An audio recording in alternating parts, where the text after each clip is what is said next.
And Mark's channel. Happy Monday. Sorry the video was a bit later than I said last night, but yeah, I was a bit tired, a little under the weather. Say my last word on Saturday's match, so let's get straight into it. Newcastle United 4, Leicester City 0. So yeah, it was a great result. Now, happy, buzzing, everyone went away satisfied that the team for basically 95% of the game dominated. The first 5-10 minutes, Leicester started with a little bit of drive, intent, a couple of chances. I think they got a corner or two, if I remember right. But they didn't have any attacking threat. Like coming here, big stadium, wanted to try and upset the odds. But we just needed to go out there, put in a performance and just get back on track with 3 points and just swat a team like this aside who we should be doing. Now, that's not being disrespectful. We know Leicester have won something more recently than us, the 2016 Premier League, how you can forget that, and then the 2021 FA Cup under Ranieri and then Rodgers respectively, but it's not the same team anymore, and you can tell they were championship quality. They were dreadful all game. Now, that's not to take anything away from us, but while I am happy, I am satisfied, and a lot of we will be. We haven't turned a corner. We've had lots of false dawns, getting results against the big teams, the 3-3 with Liverpool, and then we just didn't back that up at Brentford. So a lot of soul searching. The players had 2 days off after Brentford. May have been home truths, you don't know, but they've said there's been a lot of speculation about linking them with moves away in the paper.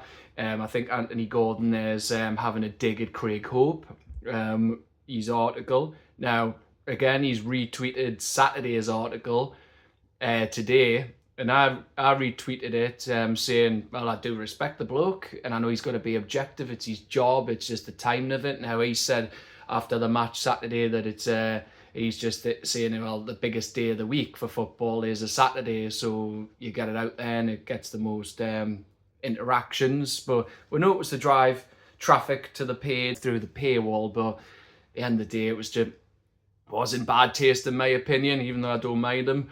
I know he likes to be controversial. He always goes for that headline, and then he's retweeted this morning and people are angry again.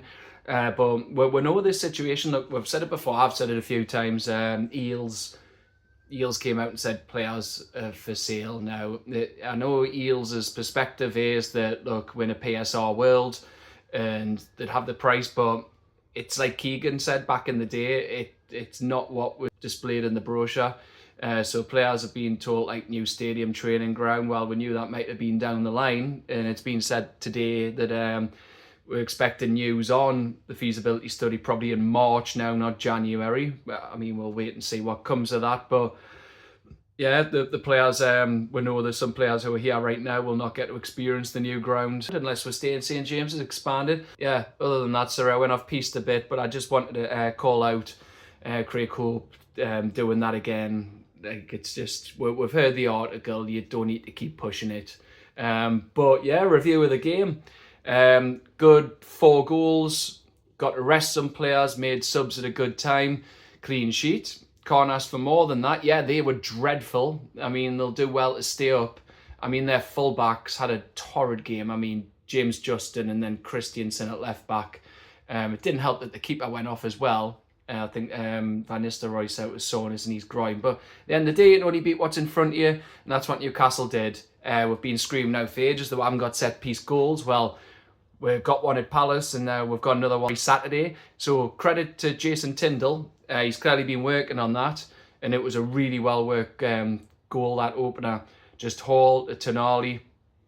And then Hall and Gordon done the overlap and runs. Tonali to the byline. Gordon had all the time in the world, while Leicester only had one man for the short corner anyway out there. So it was just terrible mark, and Jacob Murphy had an easy finish into the bottom corner. Well, he done well with the finish. Now, I've got to say, I know there's been criticism. We know he's limited and he can frustrate and he give a lot of passes away. But like, we know that, and he done his celebration back to the stand, maybe for his earlier 2 misses. Yes, he had one that went wide, and then his second chance that came to him, he curled that horribly wide when he should be hitting the target, and then he basically like done the what to the Gallagher. But at the end of the day, it's like if you miss chances, fans aren't going to go, oh, that's fine. Like, you're going to have frustration. So yeah, doing that to the fans. I understand wanting to give it back if there's frustration, but to be honest, yeah, I'm not going to criticise him too much. Yeah, you missed a couple of chances, but you also got with 2 goals. You got the opener, and then he got the 4th after a brilliant play by Isak to tee him up. But I've got to say, despite his misplaced passes and his poor in duels, at least you can't criticise him for heart. He's a willing runner. He's got pace. He does have a bit of a shot on him. Got to admit that. When he hits the target, and yeah, you can't fault him for effort. If more players in the league had his willingness and effort, and he loves playing for the club, he's a boyhood Toon fan, then can't criticise him. Can. I mean, you can pick out his faults, yes, but he'll never give less than 100%, even though that's not the best. He's a trier. And what do we say half the time? We just want to see players graft. So a brilliant opening goal. Second goal, that was badly needed. Like 1-0 half time, you're thinking this could have been 4-5 at half time. We just dominated them that much. I mean, the great move Tonali. He just has to stay in the 6. Absolutely brilliant he was. He's always looking forwards. He always does the quick, decisive passes, and his one-touch play is excellent. And he was great, and then he played the ball through to Joe Linton, and Joe Linton, yeah, he played well. Now, I know Eddie said 2 minutes beforehand, we've read that don't get a yellow card. That was he do, go and get a yellow card. But it's the way Joe Linton plays. And at the end of the day, unlike red cards, they don't carry over to the cup, so he'll be there Wednesday, and then he can put his feet up and rest down at Ipswich on Saturday. Now, I'd rather him miss Ipswich than a game like Villa, because Villa might be struggling lately, but it's still Aston Villa. We don't know what team will turn up here on Boxing Day, but I'd rather him be available for a team like that than Ipswich. And that's not to do Ipswich a disservice, but Villa are a bigger and better team than Ipswich. So yeah, but he got the ball from Tonali and played a brilliant pass through to Isak. Took it through, and he just got it caught in his feet, so Isak should have scored that. So you're thinking, yeah, we've had chances first half, we're dominating them, especially James Justin's right, our left-hand side was absolutely brilliant. I mean, Joe Linton complements him so well, as I've said. Like, yes, he might be poor using the ball, but what Joe Linton offers is he's a sacrificial player, so you'll have Hall and Gordon just bossing that left hand. So I think it's arguably one of the best left hand sides in the league. When we're on form, I'm not saying for consistency they are, but them two are just dovetailing so well. And it could be the future for England's left side problem. And it was just brilliant. Yeah. But Joe Linton, what he offers is he drops back in. So I know when we're attacking it's 4-3-3, but then we're defending, we're dropping a 5. But then also if they're attacking, Joe Linton sacrifices himself and drops in to be an emergency left back. So yeah, you can't overlook the job that Joe Linton does for the team, even though he put on the ball. He's strong, he's physical. He recycles it to the better players on the ball, and then he's more better off the ball sometimes than he is on it. So got to give him credit for that. It'd be a miss at Ipswich, but yeah, if we've got Joe Willock in, then he's an able deputy and he's more than capable. But yeah, Gordon and Hall just destroyed Justin, the overlapping play, and it was a great second goal. I mean, what Ipswich were doing, I mean, like I said, we should have been 4-5 up to half time. You think, right, we need an early goal, but I mean, we got, 3 in 10 minutes? So that just killed the game off as a contest. But I've got to say, like, what Ipswich were doing, like, Gordon, that ball straight at the back post, no one marking Hall, header straight back across, in by Bruno. And then the third goal, again, calamity defending. Cut it down the left-hand side. Gordon had it, put it in, deflection off Connor Cody, Isak heads it in. It's just, honestly, just brilliant play once again. Then the fourth, Isak unplayable all afternoon. He was one of our best players.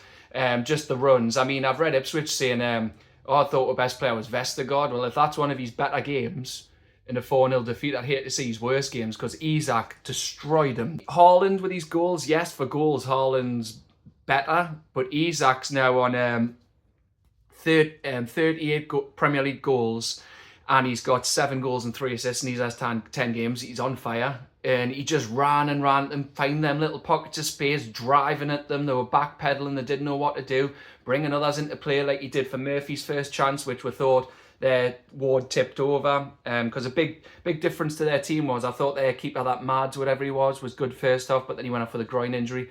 But yeah, Ward had a terrible game, but we thought he tipped Murphy's effort over. But again, Murphy was getting in the chances. You can criticise what I've said. You can criticise, but he was still getting in there, and then he just smashed that ball in past Ward for the fourth. And then it got the 60th minute, and it was just game over. We're in cruise control, took my foot off the gas, but we had good game management this time. Yes, they had little quality, but it was just a case of knocking it about, bringing the subs on, resting them for Wednesday night. Job done. But I've just got to say, mate, I've got to come to this. I've looked at it. For Lewis Hall, he's absolutely insane. So, on Saturday, I had to note these down because he was top of so many things. Most big chances created, most tackles won, 100%, 100% of ground duels won, most touches, most passes, 1 assist, most key passes, most progressive passes, and then you go into in comparison to Europe's top 5 leagues. So you'll have obviously us, Eredivisie, Bundesliga, La Liga, and Ligue 1, and he's right up there with them. He's top for forward passes, progressive passes, through passes, crosses into the box, and block shots. I mean, he's 20, but even he's come out and admitted that he needed work on his game. So yeah, he held on it for 10 months, and we're reaping the rewards. So yeah, brilliant player. So yeah, excellent result. Like I said, we haven't turned a corner. You can be happy, but what we've got to do now is get that consistency. We've got to back it up, because Saturday means absolutely nothing if we go out the cup on Wednesday to Brentford. But as it stands for now, it's job done. So it moved temporarily to 11th, but we dropped back down to 12th after Spurs destroyed Southampton. Russell Martin eventually getting his marching orders to follow Gary O'Neill the other day. Losing, I think it was, at home to Ipswich. So yeah, first English casualties gone, and Eddie Howe is one of only 2 English managers remaining. But like I said, you've got to back him.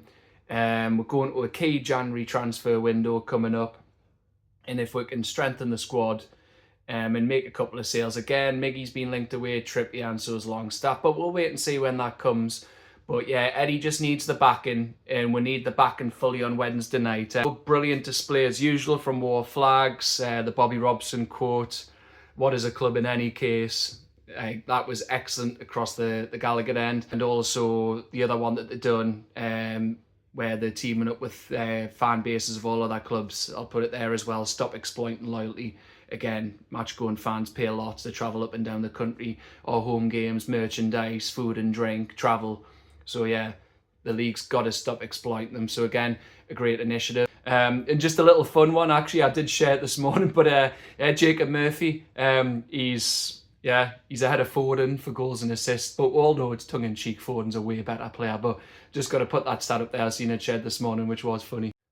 But yeah, great to be back to winning ways. The table currently stands as well now 11 clear the bottom 3. Not that I think we'll ever be in any relegation danger, and we're 5 points off the top 4. So as we wanted, we're now looking up instead of down. We're on 23 points, but the league's so tight at the minute. We just need to be one of them teams who puts together a run. So I am hoping that we will be the team who do that, because we just badly need it, and we should be doing it. That's match 1 ticked off of a big week. Now we've got Brentford on Wednesday and then Ipswich on Saturday. Excellent. And now we'll move on to Wednesday night, which will be a huge game. I can't wait for it. I don't think anyone can wait for it. It's season defining. Dan Burn has come out today and said he thinks we'll have the advantage. Burn said we've got that experience of getting to a final and getting to a big quarter final at home. So I'm hoping that's the case. We need the players to turn up again. Same performance. Yeah, Brentford were down there, but that was down to individual errors. We could have took the lead and went on and won that despite the home record before we collapsed second half. So if we're going with the same mental attitude, resilience, focus, technical qualities, we'll win that game Wednesday night, because they haven't won a game away from home, bar that League Cup win I said at Colchester like in August before the preview for that match. So yeah, big game. So I'll be back tomorrow. And but for now, thank you very much for watching. I hope you all have a great Monday and Tuesday, and everyone can keep their excitement contained, ready for Wednesday night, because I think as it stands, we will go through, but I'll cover that more in my video tomorrow. But anyway, for now, bye bye.